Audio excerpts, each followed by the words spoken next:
What is up, everybody?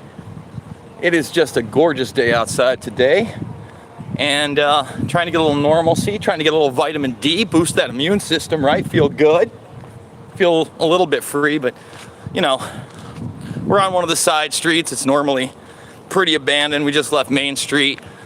The big question I have right now, aside from all the madness, is what happens in 85 days when the election comes? I know it's 85 days and 11 hours. By the time most people watch this, it'll be about 85 days. And the huge controversy among, people that are basically hoping by any means necessary that Trump is gone is mail-in voting, mail-in voting, mail-in voting, mail-in voting. And the crazy thing to me is they don't even know who they're voting for. At all. And you go, what do you mean, Jason? They're voting for Joe Biden. No, they're not. They're voting for whoever Joe Biden, or I should say Joe Biden's handlers, decide who's going to be the vice president, the nominee. And it is unprecedented to be 90 days away from the election without a vice presidential candidate, without any debates being set up, and of course, the conventions essentially being canceled, right? All for something that by the World Health Organization's own numbers has a 0.6% fatality rate, which they admit, by certainty, by the way, is probably lower. And what do I mean by certainty? They are certain there are many uncounted cases. Okay, we just did that video. You can go watch it. You can go watch the WHO actually say it's a 0.6%, but whatever. Mail-in voting, number one, is not absentee ballot voting. It's not. Absentee ballot voting is when you go in, you register, you're there, and then they send you a ballot, then you send it in. All for that. That's the way it should be done, right? That's why it's so minuscule, because it has you show up in person somewhere. It's necessary because you won't be in the place where you can actually vote for the president and beyond, right? So you get a mail-in ballot. Mail-in ballots that don't have people going to register will be rife. Let me repeat this. Rife with corruption, 1,000%. And so when I brought that point up several weeks ago to Pat Miletich, and I said, well, what do you think happens? He goes, I think we're going to be in national lockdown in 90 days, Jason. I think that there isn't going to be an election. And then, of course, maybe within a week and a half's time, we get the infamous tweet that talks about the fact that mail-in voting would be extremely corrupt, and that if we can go to certain areas, maybe the election needs to be suspended before it's safe. Now, I think that was the wrong move. I don't think that Trump should have ever said, or even pontificated that they would suspend the election under any means, right? However, it is completely illegal to come up with a new voting system that has never been done in a national election before and think that everyone's going to go along with it. Now, with these lockdowns, we have some other things that are completely unprecedented. Of course, Joe Biden never intended on actually going on a campaign trail where the questions he would be asked would not be handpicked, right? He never ever intended to do that. He never intended to go on a campaign trail where you would actually have to show how many people showed up to his rallies, because no one would be coming. It would be honestly worse than when John Kerry was running for the president all the way back in 2004, before the media demonized, who was it? Howard Dean, right? And I'm not a Howard Dean fan, but yeah, that yeah guy, right? Howard Dean.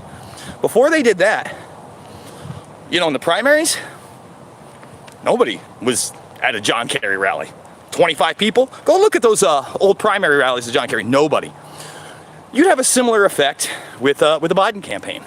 Man, this is driving me nuts. I'm about to walk into some old people and they're already scared. They're frightened. Oh, they're putting on their mask. Ooh, I think it's sick. Man, that upsets me. But that's inherent to the kind of fear that's been promoted, and the reason that the election is in such jeopardy of not even happening, right? So you're not going to have rallies. You're not going to have debates. What are you going to have? You know, some of the solutions for those that think, oh, well, we should have mail-in. Why don't we just have several days of voting? If it's that big of a concern, then why don't we do it November 3rd, 4th, and 5th? Tell me that. Wouldn't that make more sense? If you really have to register, if you're really that afraid, you're so much more in fear of going to the voting booth than going to a Walmart or the Home Depot or any of that stuff. It makes absolutely no sense. But then again, when you're getting ready to vote for somebody who isn't even going to be the president of the United States, and that's very apparent. I mean, think about it. If I were to tell you that a man who could not maintain a comprehensive idea verbally for 90 seconds would be the next president of the United States, you'd scoff at me, you'd laugh at me. But here we are in 2020. And you notice that Yahoo interview that you've seen bits and pieces of was in bits and pieces, right? Was in bits and pieces. Because when they asked him about his cognitive ability, it was very apparent his cognitive ability is trash. It is trash. It's not there. Okay. So then they wait, and 24 to 48 hours later, what do? They put out the gaffe about basically black communities not having any diversity. And thumbs this video up, 179 watch and 31 thumbs. They had to literally take an interview that was probably less than 20 minutes long, right? Probably less than 20 minutes long, and cut it up into small sections to make this guy look somewhat plausible as a candidate. He's not plausible as a candidate. If we went beyond the fact that he is visibly senile, okay? If we went beyond the fact that he actually stated in one of his pre-approved press conferences that on day one, his vice presidential candidate will be ready to be president. He said that, okay? If we look beyond that, what do we see? We see a man who is on video a multitude of times in the halls of government manhandling children. Manhandling children. Not one video, not two, not three, not four, not five. Many videos, okay? That's number one. Number two, we see a man who has been a promoter of the predator class, the establishment, and AKA the New World Order for a very long time. He actually wrote a piece back in the 90s called How I Learned to Love the New World Order. Look it up. It's in my film, Invisible Empire, A New World Order Defined. Okay, so on to the next thing. He's an obvious puppet. He's an obvious globalist. He's on camera manhandling children. He is visibly senile. Oh yeah, and he helped cover up Pakistan's role in 9/11. He's the guy that bragged on television that he met with the first, maybe the second most powerful guy in Pakistan days after 9/11, okay, days after 9/11, General Mahmoud Ahmed. General Mahmoud Ahmed gave the $100,000 wire transfer to Mohammed Atta just before the attacks.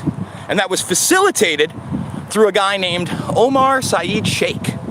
Now, Omar Saeed Sheikh was actually convicted of the beheading and murder of Daniel Pearl. That was the first big Fear video, almost 20 years ago now, right? The first big Fear, beheading, total corruption. By the way, Daniel Pearl was there to look at the funding of the terrorism. Weird, right? They let him go a couple months ago. Omar Saeed Sheikh was let go a couple months ago. Okay, so think about that. Facilitating terror through money and having ties to US politicians, including Biden. No one's talking about it. And then we have Biden actually responding and admitting all this in my film, Fabled Enemies. No one in the mainstream press, left or right, have ever called him out on that. Ever, not once. So now we got somebody that helped, what? Cover up 9/11, is visibly senile, has manhandled children on camera, and is an establishment hack that promotes globalism, okay? Let's not forget that during the first Bush presidency. You go back to George H.W.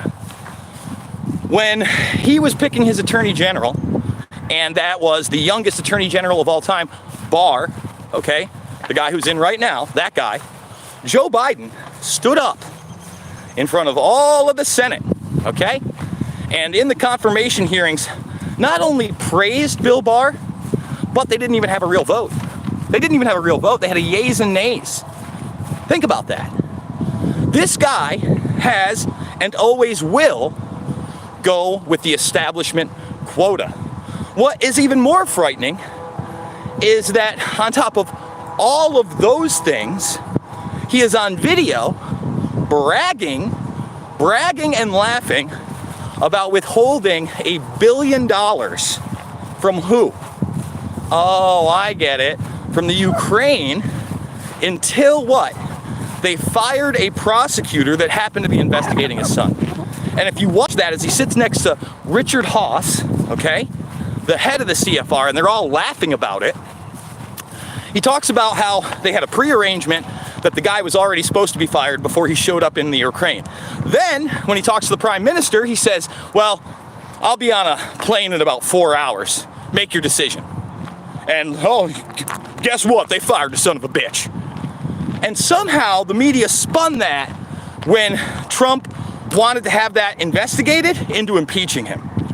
It is the wildest thing ever. And this isn't MAGA time. This isn't pro-Trump time. This is just Realityville. Okay? Thumbs the video up, only 74 thumbs up. So again, let's talk about 85 days from now. In 85 days, if we do not have an election, can anybody really predict what America will look like? Will we have more riots in the streets? Will we have more upheaval? And if we do have an election in 85 days, and these governors who have illegally instituted mail-in voting, which will be complete fraud, folks, complete fraud, what will happen after the election? Because number one, it will take days, weeks, maybe even months to get any kind of counts on mail-in voting, right? Because there'll be no polls, and there'll be no actual physical votes the day of, right? That who's going to believe it? Neither side will believe who won. Even though any thinking person knows that Joey B, who's not even Joey B, he's Zombie Joe at this point, that Zombie Joe isn't going to run anything. That Zombie Joe can't run anything. That now to be a hardcore Democrat and a never Trumper or any of that stuff, you literally have to glom onto a political candidate that you know is not mentally there, whether you agreed with his policies or not. And that's frightening. And so many people are ready to glom onto that, just like so many people, like the people that passed me, were in fear and putting masks on in 85 fucking degree weather. Okay? Fear's a son of a bitch, huh? Sure is. So, you know, I gotta tell you, I'm wondering what's gonna happen in the next 90 days. I hope that Pat Miletich is wrong and that we don't have a hard martial law, that we don't have a national lockdown, that we do have an election. And I hope that that election is one that what?